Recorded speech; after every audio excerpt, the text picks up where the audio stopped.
Flashback, Episode 28, Making Plans to Meet the Mafia in the Bronx. We were finally about to leave our Riverdale safe house. Sarah apologized to the caretaker couple that had betrayed us, telling everything about us and our activity to the Mafia, to the mob. Sarah said, "I am sorry, but you have proven to be dishonorable betrayers. We cannot leave you free. You will remain here, locked in a bedroom.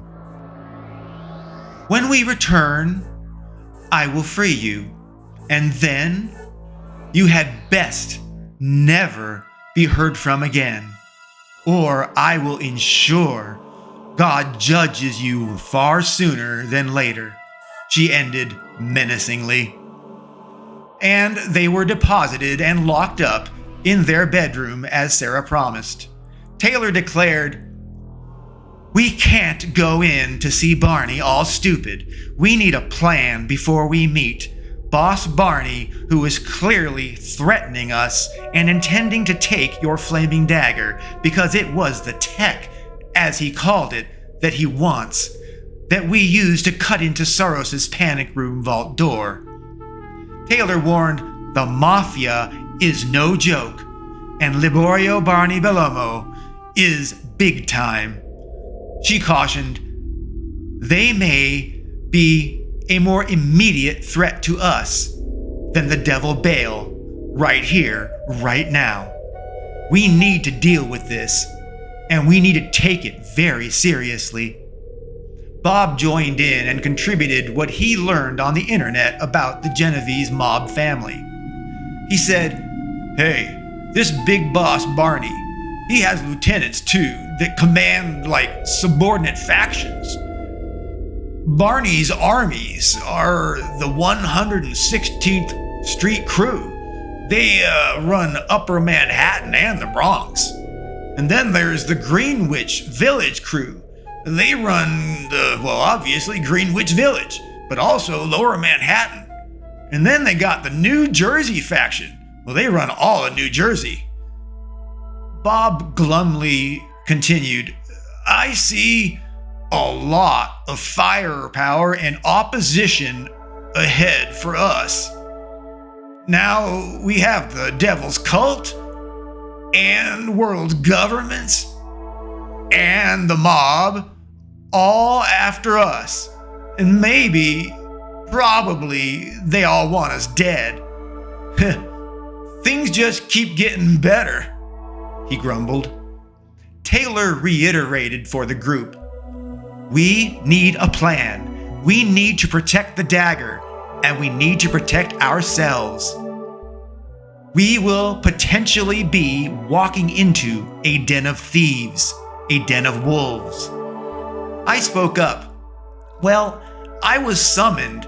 I need to be present, presuming that we even go at all, right?" Taylor addressed my immediate passive doubt if we needed to even go and meet with Boss Barney.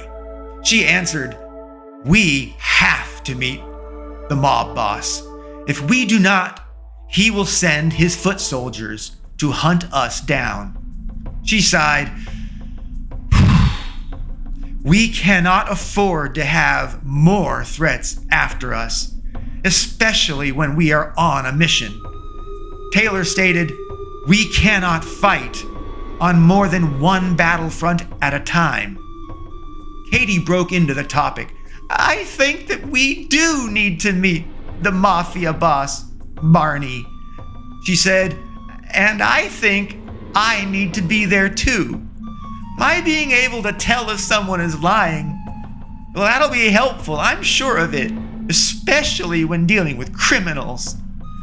I don't know if he has honor or not, but I assume there's no honor among thieves, right?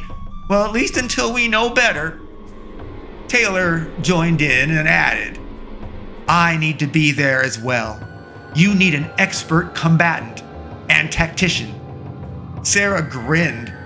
"I will take position on a nearby rooftop with a sniper rifle. She grinned even wider. As needed, just draw people outside if you need help, and I will mitigate your threats.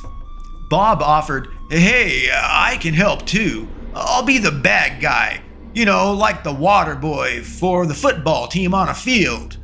I'll have a backpack and a duffel bag filled with weapons and ammo and even some explosives."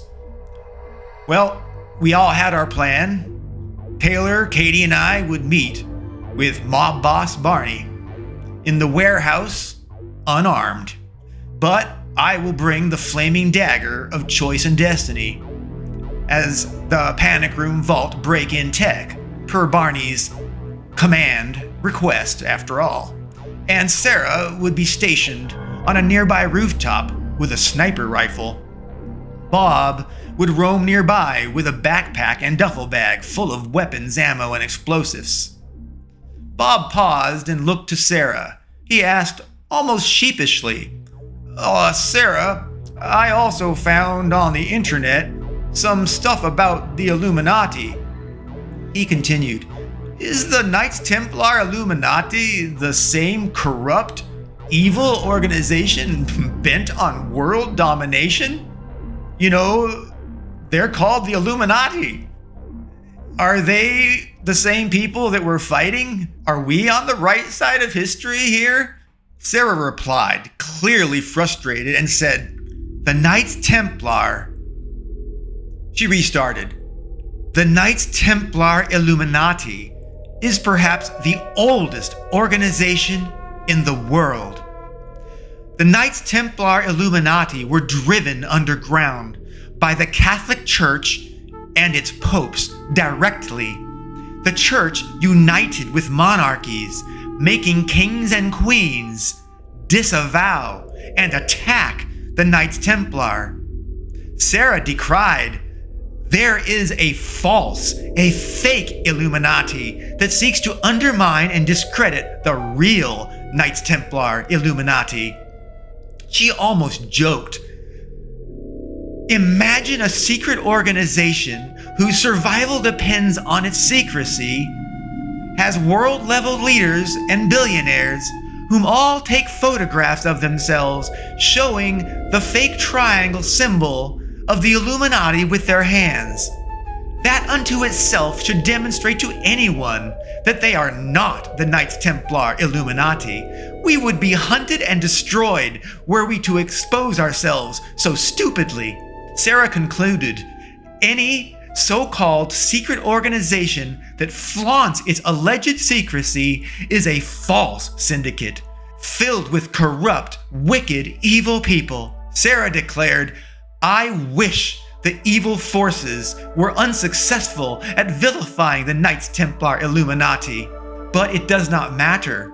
No wound, no health, no malady, no social, no economic, no political force, no threat or assault, nothing can or will interfere with the Knights Templar Illuminati. We will always do God's work." Sarah implored, "Please, embrace the truth about the Knights Templar Illuminati." Bob noted, "Wow, that's amazing. The stuff that comes up on the web, at least the easy stuff to find, it vilifies the Illuminati. Curiously, they rarely say the Knights Templar Illuminati." Bob speculated, maybe there's enough good about the Templar, so they had to separate the Illuminati from the Knights.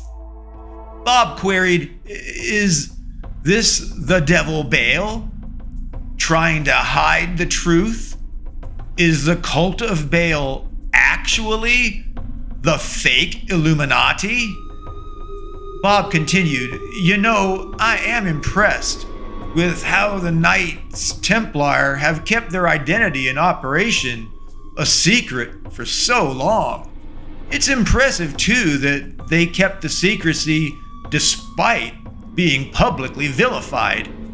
It's hard to live a life as the villain, especially when you're actually the hero." Sarah smiled. It is unfortunate, but we cannot let others define us. We will carry on, and we will do God's work. Sarah knew the way to the Bronx mob warehouse, where we were to meet Mafia Big Boss Laborio Barney Bellamo. I wondered, what was ahead for us now with the Mafia?